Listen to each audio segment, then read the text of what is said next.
Disney announces more cuts as Bob Chapek attempts to salvage company. Story from InsideTheMagic.com, Ooh. which I will note is I believe it's a rather anti-Disney site these days. Ah, okay. I know that Clownfish TV likes to cite them pretty frequently. Yeah, and they have their own Disney blog that they do. What Pirates and Princesses? Is .net. it? Yep. .net. Yeah, yeah. So, um, on the one hand, Disney on the surface seems to be doing well. So, according to a new filing by Disney, the Disney Parks division of the company posted 7.4 billion in the fourth quarter of 2022 and a whopping 28.7 billion in total revenue for fiscal year 2022, which ended on October 1st. But it wasn't all good news. Disney reported an operating loss for its streaming segment of 1.47 billion with a B for the quarter, Mm, which was about 800 million more than the earlier period, year earlier period, so comparable time frame. yeah. The company attributed the increase to higher losses at Disney Plus and ESPN Plus and lower results at Hulu. Mm, Now, that's actually kind of surprising because Hulu, probably because of all the satellite TV deal or all the linear TV deals they have, right. Yeah. and the ad tier, that's the one that actually is like profitable. It's like, from what I hear for streaming in terms of like actual profitability, it's Hulu and Netflix. Mm, that doesn't surprise me. Yeah. Right. Um, so that's now you might go, how could you possibly lose 1.47 billion on streaming? So Well. so ESPN Plus, they um, the various sports leagues know that they have whoever licenses them over a barrel, and they behave accordingly. Yeah, yeah, yeah. They got the NFL and they got I think NHL, I believe. And yeah, I'm not sure who all they have. If we assume that they just kind of have the same coverage they would have for the satellite or for the cable channel, Yeah, basically all the sports you would actually care about, and a few that you don't. yeah, yeah. Well, because they have, they got Monday Night Football, and then they have, I think they still have the NBA. So they Hmm. got NBA, NHL, and then NFL, and then college football. Hmm. College football is massive. Yeah. Yeah, I never caught that bug, so it always kind of surprises me just how massive it is. Hmm. Yeah. Yeah. Now, as for Disney Plus losses, well, still buying servers worldwide. Servers cost electricity and are expensive in themselves. Hmm. Um, and they keep making things like I think I heard She-Hulk was something crazy like 25 million an episode or something absurd like that. Yeah, yeah. It costs well over $200 million to produce every episode. And it never even got into the top 10 of Nielsen ratings, which, mind you, Nielsen Mm. ratings isn't the same as profit, but it shows that we've talked for a while that streaming business is challenging and challenging. By challenging, I mean kind of a sucker's game. Hmm. Yes. Yeah. It's yeah, and we've talked about it before. Yeah, it just seems like it's like like you were saying, it's really Netflix and Hulu, and then everybody else is just kind of like down here. Yeah. Yep. Yeah, Amazon streaming is in an indeterminate place because people are just getting the free shipping. So it's Right. Yeah. Yeah. how much of that is really people wanting to watch Lord of the Rings? Not well. From what I've heard, not that many. Nope. But and also an objective look at their box office results this year. Like now, of course, did the last Thor movie and the last Doctor Strange movie make a billion? No, but they've certainly spent on these ones like they wanted them to make a billion. Yes. And yeah, and then of course you also had yeah, Doctor Strange. I think did just under a billion, if I remember correctly. I don't think it crossed 900 million. Oh no, never mind. Nine Yeah, just nine under a fifty. billion. Yeah. Now I'm looking at the first one's results, which 676 in 2016 on a budget of 165. Hmm. So you could argue that that one's an improvement. Yeah. But on the other hand, we know like it ate it after the first weekend. Like Yeah, oh, we've yeah, talked about yeah. that before too, where you know that that movie got as good as it did, Mhm. Yes. uh, as good as it did, because people thought, oh, is this another multiverse movie like that Spider-Man movie I liked so much? Maybe Spider-Man is in Doctor Strange, and I heard that they have Tom Cruise playing Iron Man and Deadpool, and like all those ridiculous rumors I kept hearing about Doctor Strange. Yeah, yeah, yeah. And then it's like, nope. You get Professor X. Oh, that's cool. He dies casually. Oh, Oh. But he's in his yellow hover chair, and then when for he shows up, they play the X-Men theme song. best $15 I ever spent for a ticket. Yeah. And hey, Ninja Toe, good to see you. I bet more people watch Paramount Plus for Transformers than Um, Eh, Possible, possible. Yeah. but so so yeah, basically the parks are doing good, but they're also like they're treating the how to put this, they're abusing the parks like a rented mule to make up for their other losses. Yeah.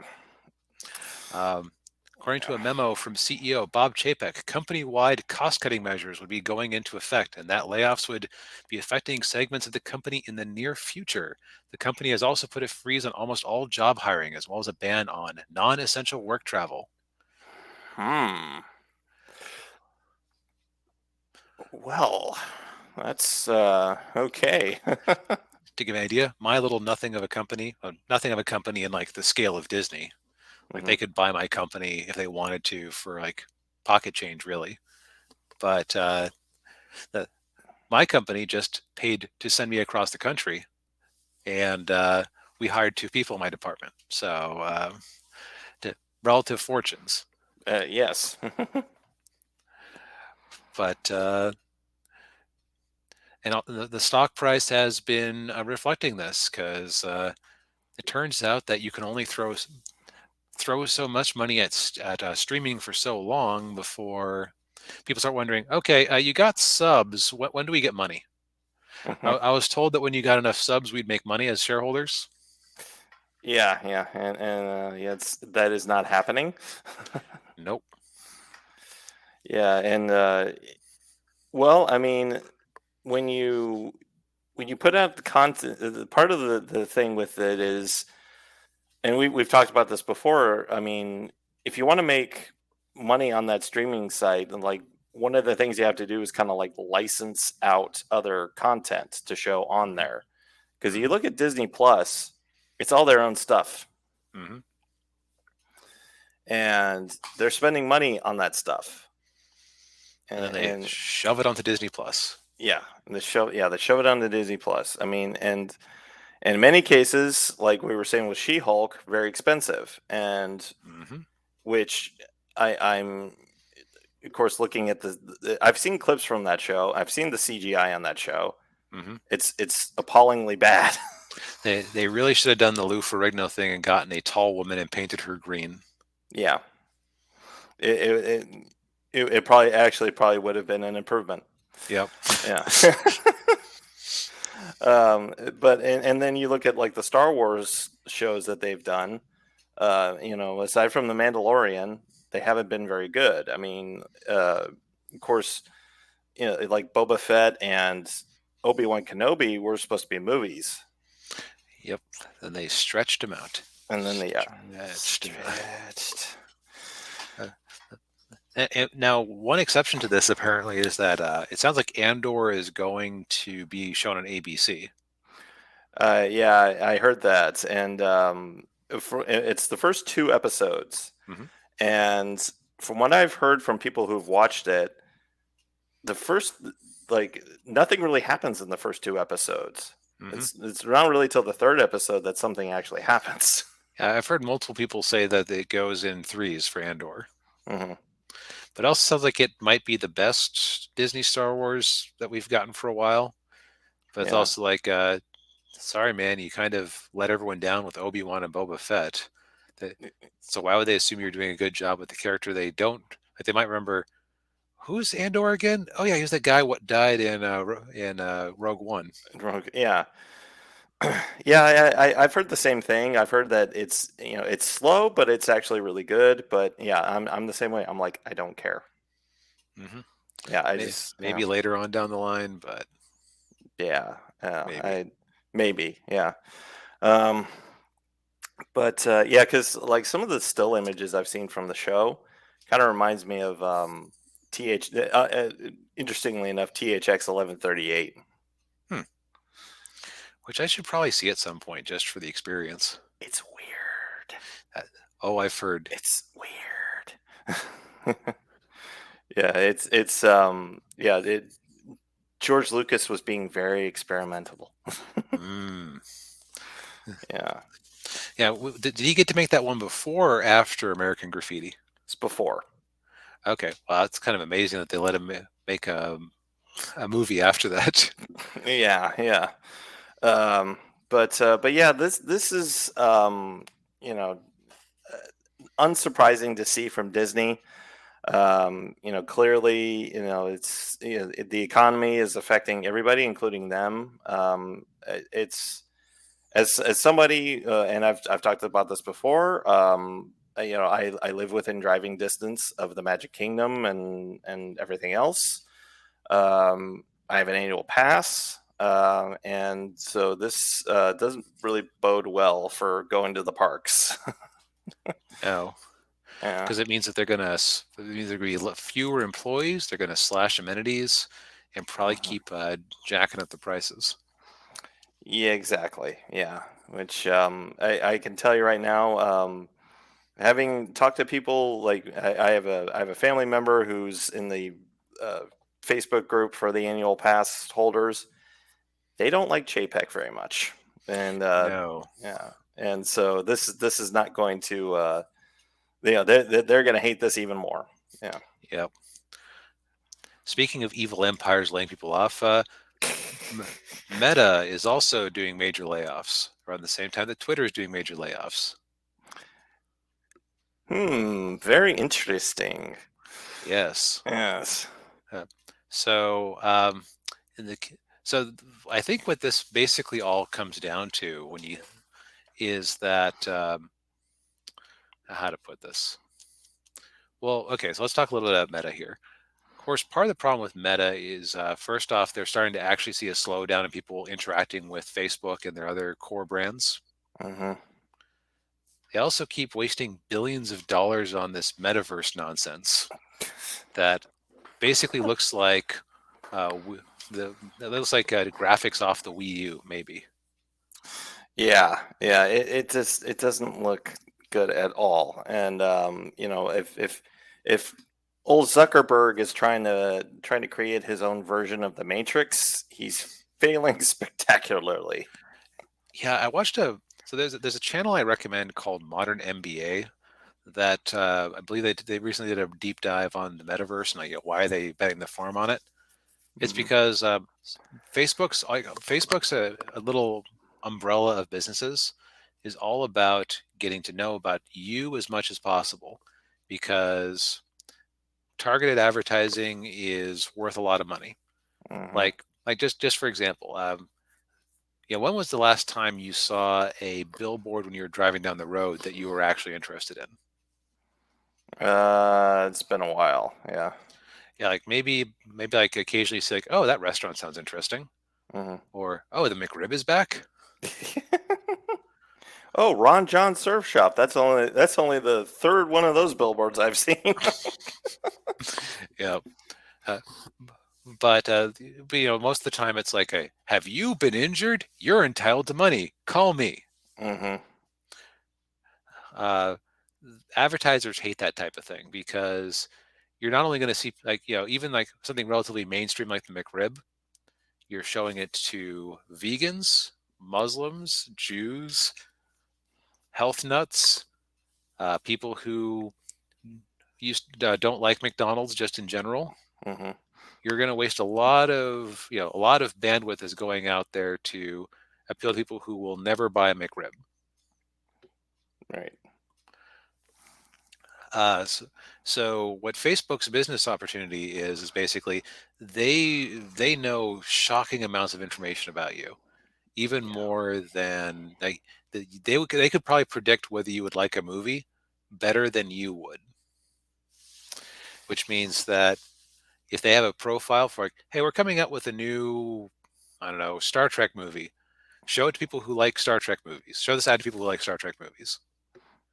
That's worth a lot Mhm. of money to not just have the billboard effect or to like put an ad in a print newspaper or something. Yeah. Yeah. Recently, though, Apple and Google, Apple specifically, has said, I don't think we like, not that they're super private, but I don't think we like Facebook knowing more about our customers than we do. So we're gonna like in this, I think in iOS 14 they really ratcheted back the ability of apps to collect data, Hmm. which hurts Facebook. So they're basically trying to do the metaverse as a, well, okay, so it used to be everything online was text, then photos. Now you have things like videos, like we're doing right now, are a big thing. What Right. comes after that? Aha, virtual reality. We'll own that. Hmm. It's a decent idea, but the execution has been very flawed. Yeah. Yeah. And yeah, I just like a lot of people. I'm not the biggest fan of Zuckerberg. Just- No, I don't want him, you know, having that much access. I don't like the access he has to me already. I don't want him yeah, having any more access for like virtual reality, stuff. yeah, Yeah, and so it's really, and like you were saying, like you look at it, it's like Nintendo Wii level graphics. Is Oh yeah, yeah, Ninja Toe. How is Meta still a thing? um, Um, it still brings in more money than it loses in terms of advertising on Facebook and Instagram and WhatsApp. yeah, but yeah, it's this sounds like one of those things that he probably didn't think it through very well before putting it out. Yeah, it's interesting. Like they bought Oculus Rift and they were just seemed to be content to have it as an add-on for PCs, and then Hmm. it took it a stupid direction. Yeah, yeah. I don't think virtual reality is ever really going to be a thing, and at least not the way it is now. I think holographic technology is probably the way to go, but we're decades away from that. Yeah, it's we're not going to have Sword Art Online anytime soon. Sorry, No. Kirito. Yeah. No. Yeah. Uh, But what's also interesting is that so Disney and other streaming services have stopped revealing numbers of subscribers as much. Like Netflix, and during their announcement said, "Hey, we're going to stop reporting. We're going to stop setting targets for how many subscribers we want because we've kind of realized that for shareholders, it's more about how much money are we actually making." Hmm. And it seems like we might be at the end of what I'm going to call the Silicon Valley era. Hmm. Like I'm going to list off a few things here: HelloFresh, Uber, Grubhub. Let's see here. Trying to think of some others. DoorDash. DoorDash. Try. I'm trying to think of other like things besides delivery services. Casper, Harry's Razors. Mm. Uh, guess which of those companies is profitable? Um, I'll guess Casper. The answer is none of them. None of them. But you were very close because you were just off by one. Ah, okay. Yeah, Uh, yeah. Ninja Toe got it. None of them. even Spotify, which is pretty mainstream, isn't. But Mm, what all these companies are built on is the idea, and this is also like kind of the fallacy that led to a lot of investment in streaming. They're all built on the idea that, okay, step one, get established. Step two, crowd out the competition. Step three, jack up the prices and profit. mhm, The problem is that when everybody's doing that, like that modern MBA channel had a very good video about why direct to business and food delivery is a sucker's game for these companies. mhm, Uh, it's basically it's almost impossible to actually make a profit because anybody can start their own at any time, and that keeps your prices low. Like to Yeah. really be profitable for Uber, in theory, like they'd be great if people were willing to pay $20 for delivery. Hmm. They are not. Hmm. Yeah. Yeah. Yeah. It's definitely a uh, invest at your own risk.